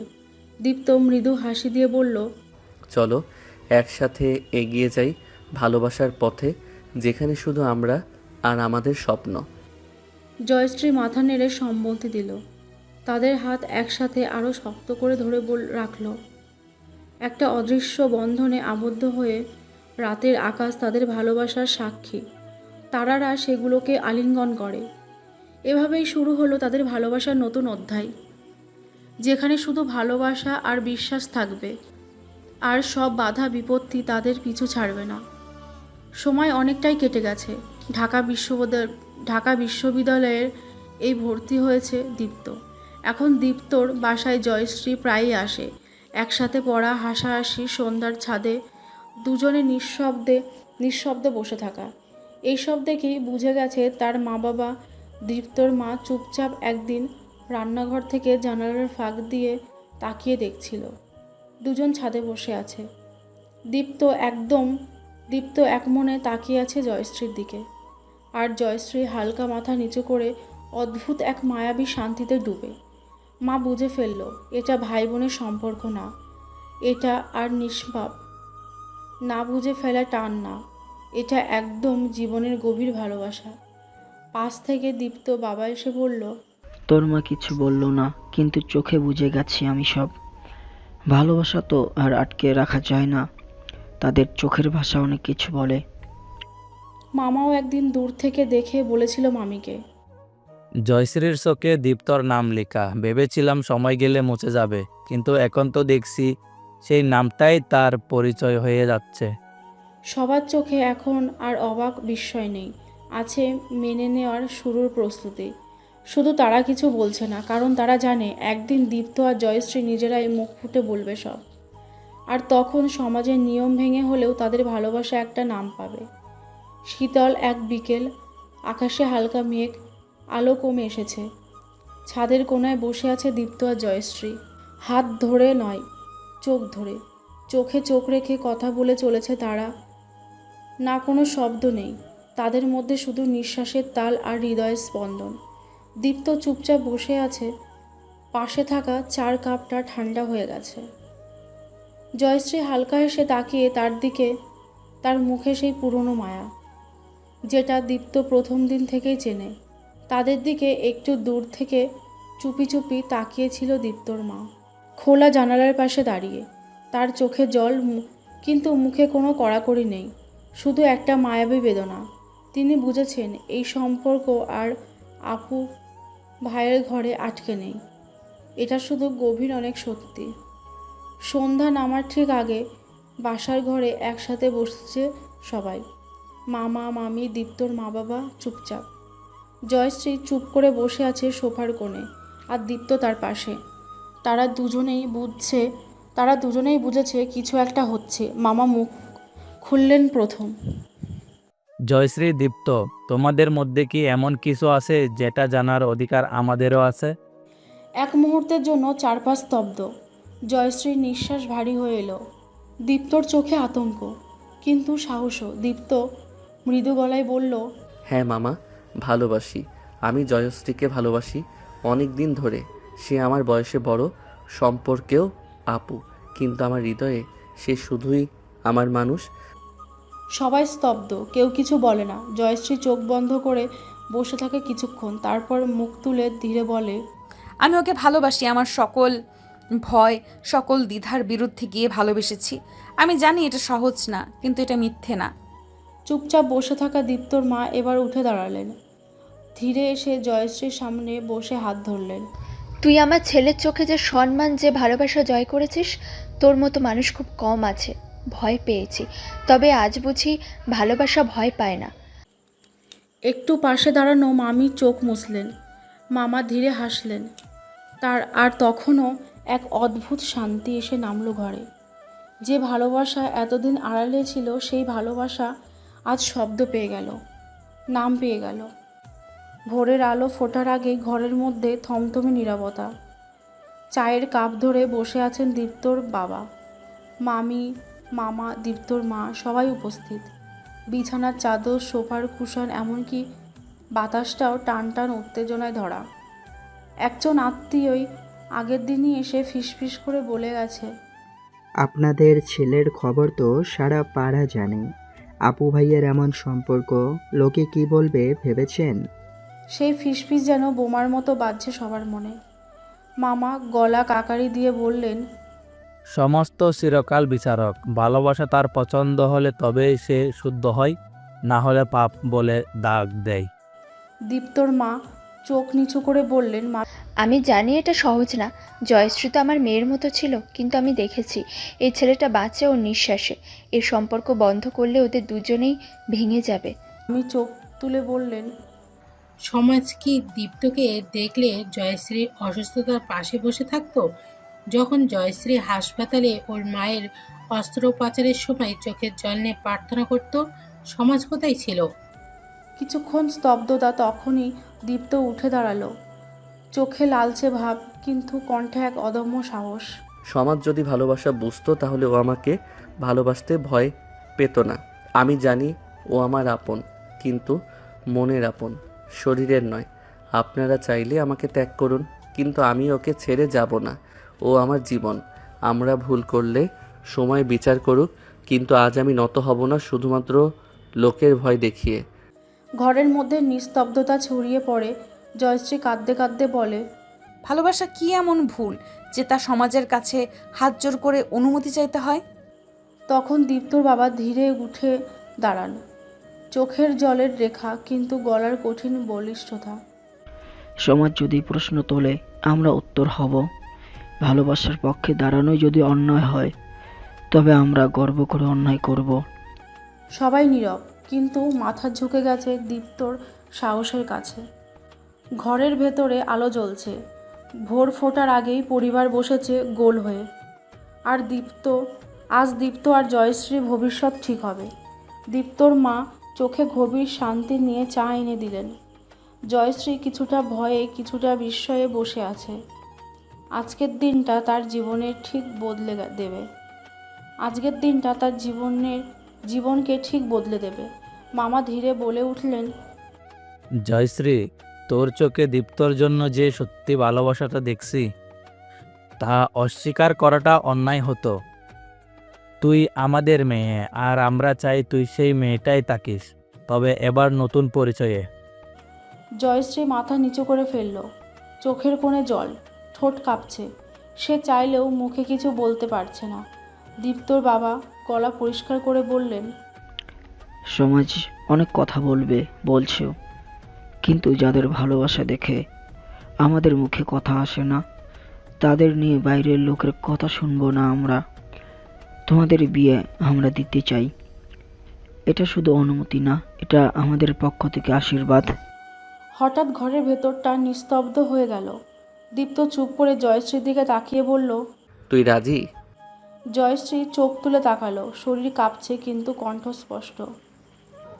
তোর পাশে থাকতে চাই, এবার নামের হিসাব নিয়ে নয়, সম্পর্কের আস্থায়।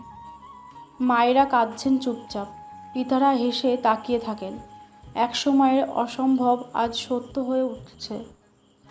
মামি বললেন, আমরা তোকে আংটি পরিয়ে দিতে পারি না, কিন্তু তোর মাথায় বইয়ের ওড়না তুলতে পারি। তাদের বিয়ে হবে মুসলিম রীতি অনুযায়ী, সাদামাটা কিন্তু সত্যিকারের। কোনো লুকোচুরি নয়, কোনো দ্বিধা নয়। ঘরটা সাজানো কিন্তু ঝাঁকজমক নয়। শুভ্র পর্দা, সাদা ফুল, কাচের বাটি ভর্তি গোলাপ জল, আতরের ঘ্রাণে ভরে আছে চারপাশ। নতুন দিনে ঘ্রাণ যেন মিলেমিশে আছে হাওয়ায়। দীপ্ত সাদা পাঞ্জাবি, কপালে শান্ত ছায়া, চোখে অদ্ভুত তৃপ্তি। তার পাশে দুই সাক্ষী বসে, একজন ইমাম সাহেবের সামনে। সব প্রস্তুত। অন্য ঘরে জয়শ্রী সাদা কাঁচা পাকা জামদানি পরে বসে আছে। সাধারণ সাজ, কিন্তু সেই চোখ, তাতে লুকিয়ে থাকা হাজার রাতের কষ্ট আর আজকের একটিমাত্র পরিপূর্ণ শান্তি। ইমাম সাহেব জিজ্ঞেস করলেন, জয়শ্রী বিনতে নাসির, আপনি কি দীপ্ত আহমেদকে কাবিননামায় উল্লেখিত মোহরের বিনিময়ে আপনার স্বামী হিসেবে কবুল করছেন?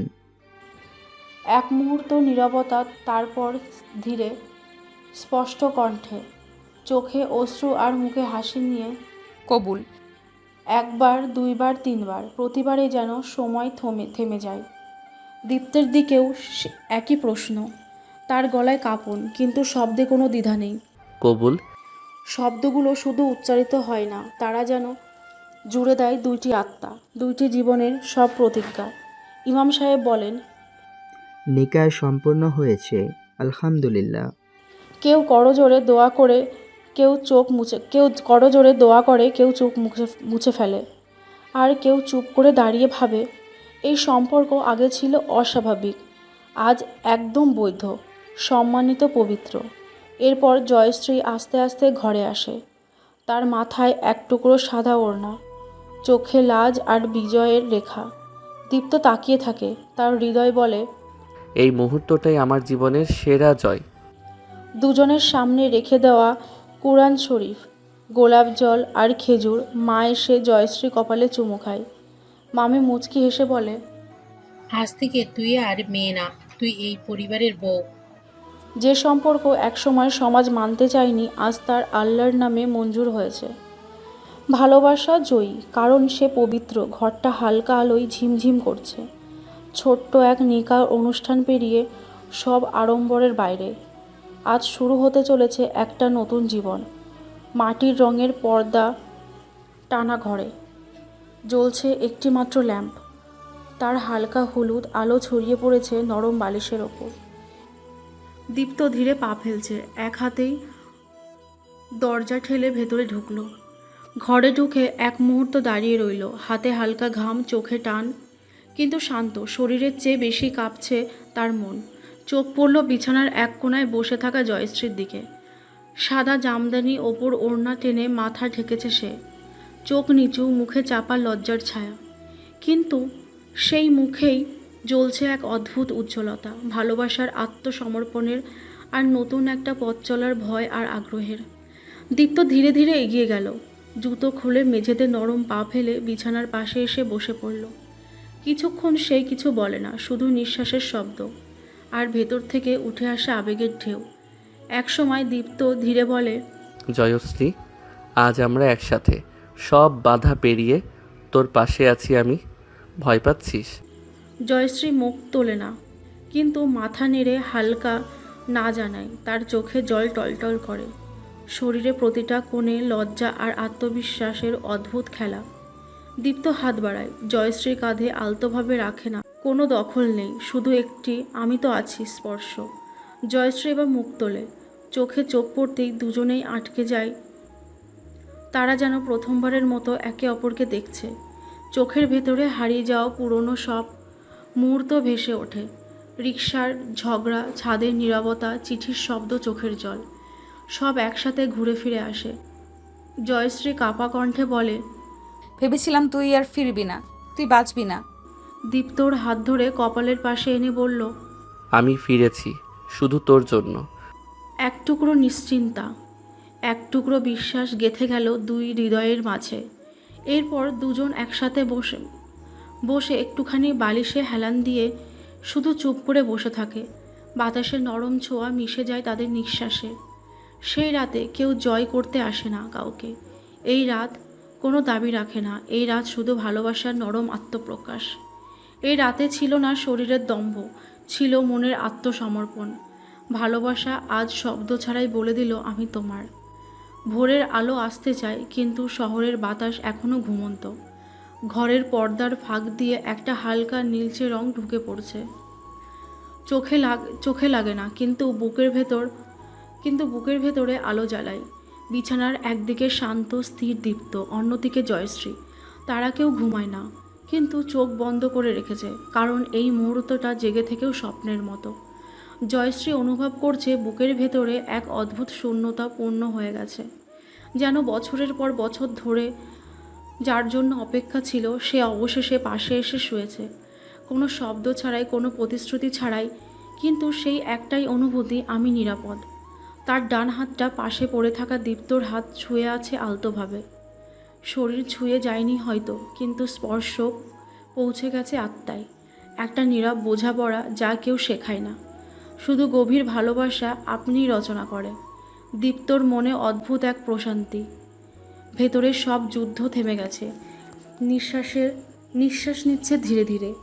প্রতিটা শ্বাস যেন বলছে, আজ আর কিছুই প্রমাণ করতে হবে না। আজ কোনো ভয় নেই, কোনো প্রশ্ন নেই, শুধু তাদের দুজনের ছোট্ট আশ্রয়। ঘরটা একদম চুপচাপ। ঘড়ির কাঁটাটার শব্দ পর্যন্ত যেন থেমে গেছে এক মুহূর্তে। ওদের নিঃশ্বাসই যেন ছন্দ হয়ে উঠেছে। বিছানার চাদরে পড়ে আছে কিছু ভাঁজ, কিছু গরম নিঃশ্বাসের স্মৃতি, আর বাতাসে মিলিয়ে যাওয়া অনুভবের শিখা।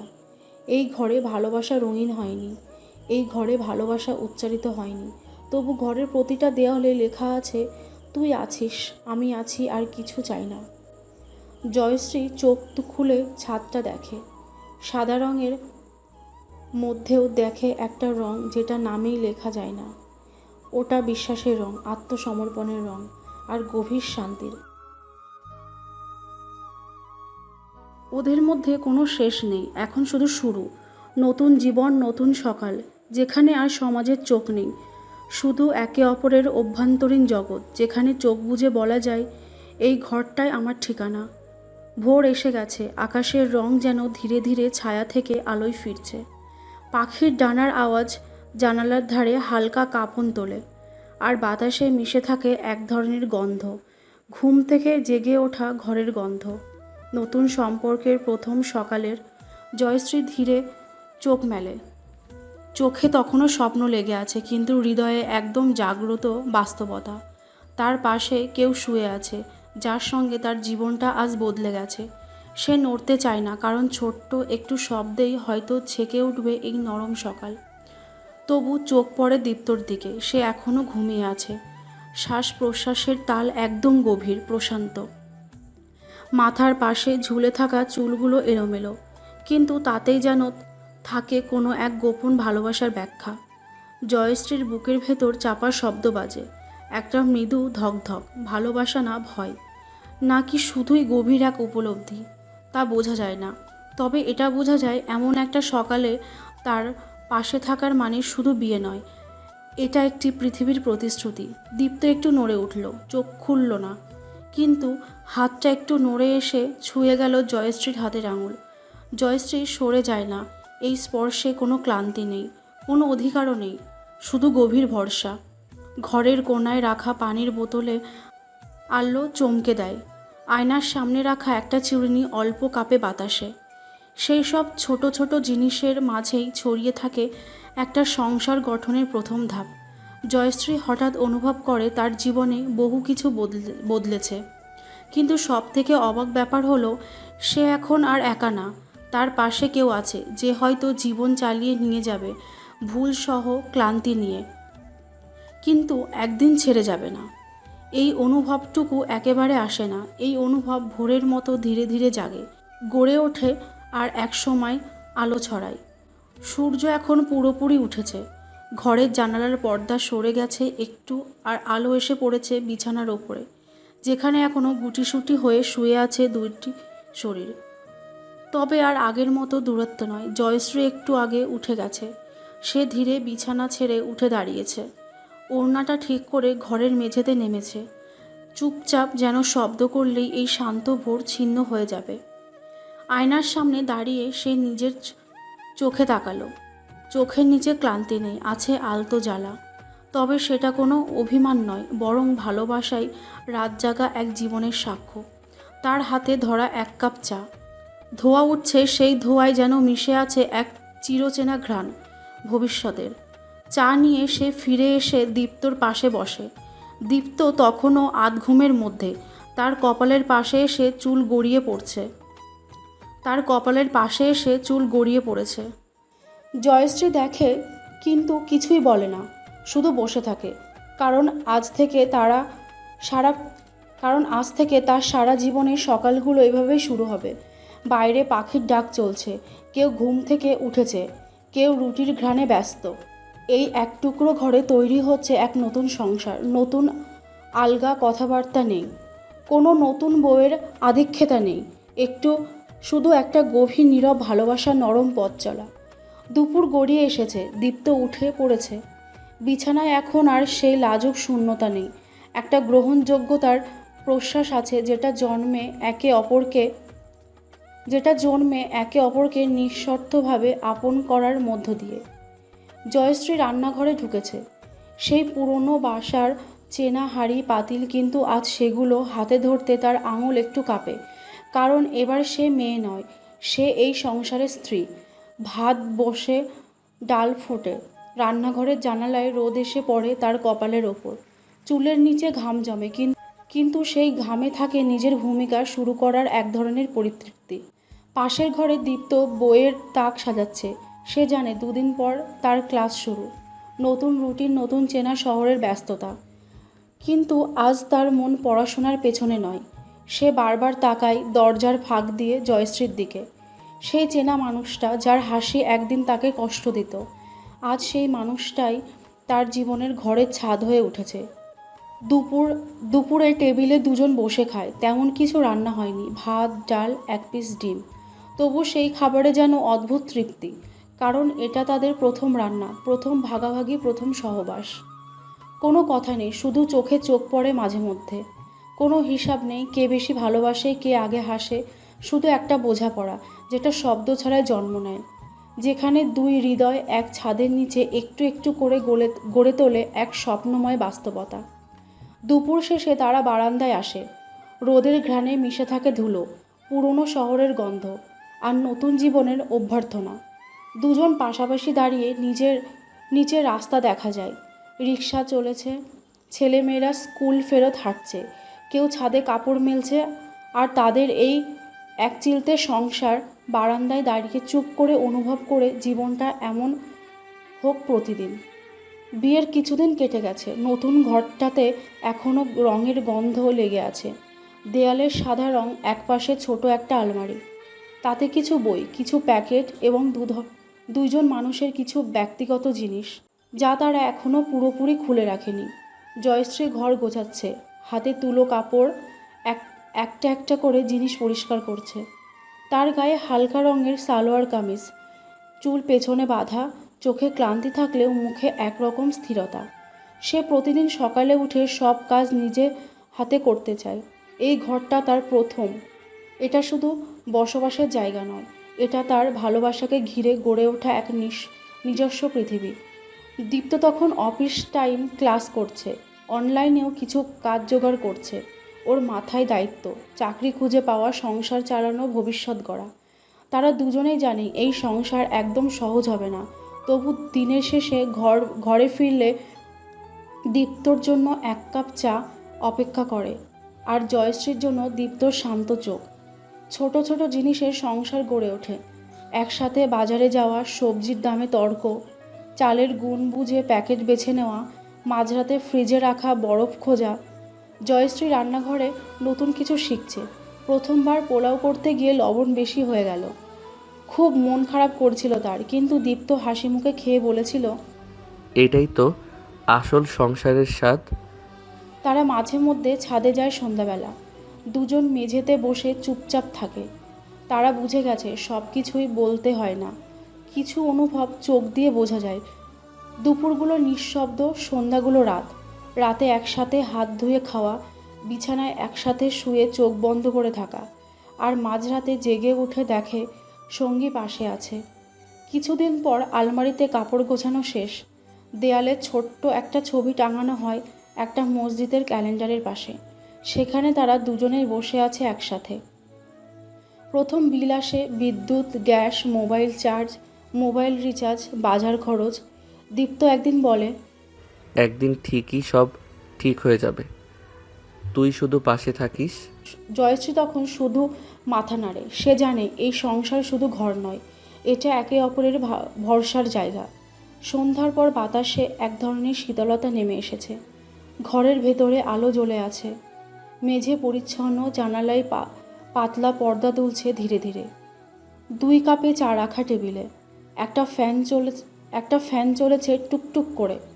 তার মাঝে বসে আছে 2টা মানুষ, দীপ্ত আর জয়শ্রী।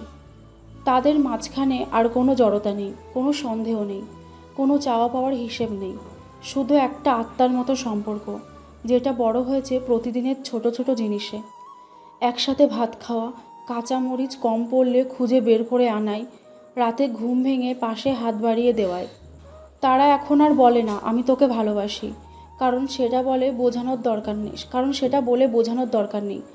জয়শ্রীর চুলে হাত বুলিয়ে দেওয়া, দীপ্তর জামা ভাঁজ করে রাখার মধ্যে ভালোবাসা এমনভাবে ঢুকে গেছে যা আর ভাষায় প্রকাশযোগ্য নয়। তারা জানে এই সংসার একেবারে নিখুঁত না। মাঝে মধ্যে বাজেট কমে আসে, ঝগড়া হয় ডিম বেশি সিদ্ধ হওয়া নিয়ে, কিংবা কে কবে গ্যাসের বিল দেবে তা নিয়ে। তবু দিনের শেষে জয়শ্রী দীপ্তর জামার বোতাম সোজা করে দেয়, আর দীপ্ত রান্নাঘরের বেসিনে দাঁড়িয়ে বাসন ধুয়ে ফেলে। এই সহজ ছোট্ট জীবনটা তাদের স্বপ্ন। ঘুমানোর আগে আজ একটু নীরবতা বেশি। দুজনই জানে সংসার মানে শুধু সুখ না, মানে ধৈর্য, বোঝাপড়া, পরস্পরের জায়গা দেওয়া। তারা পাশে শুয়ে জানালার বাইরে চাঁদ দেখে। চাঁদের আলো এসে পড়ে জয়শ্রীর কপালে। দীপ্ত দেখে এই মানুষটাই তার সবচেয়ে বড় আশ্রয়। এক সময় তারা চোখ বন্ধ করে, চারপাশে কোনো শব্দ নেই, শুধু একটা নিঃশ্বাসের তাল। আর সেই নিঃশ্বাসেই লেখা আছে, তুই আছিস, আমি আছি, এটাই আমাদের ঘর, এটাই আমাদের জীবন।